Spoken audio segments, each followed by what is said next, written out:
Hey everybody, it's Mike here. Well, we're in Blender once again, and I'm going to show you something that will help you to move forward in Blender, right?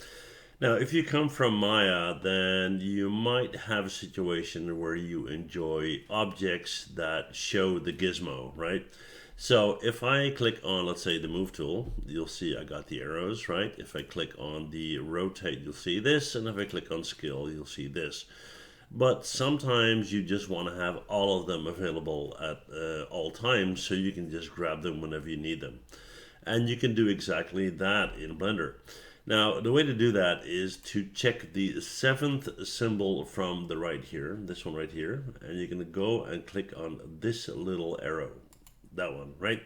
And then you're going to go here and click on Move, Rotate, and Scale, and turn that on. So what does that do? Well, if you go up to your select tool and you select the object, it will show all of them, right? Now, it might not be for you, but if it is, you have all the controls available to you all the time.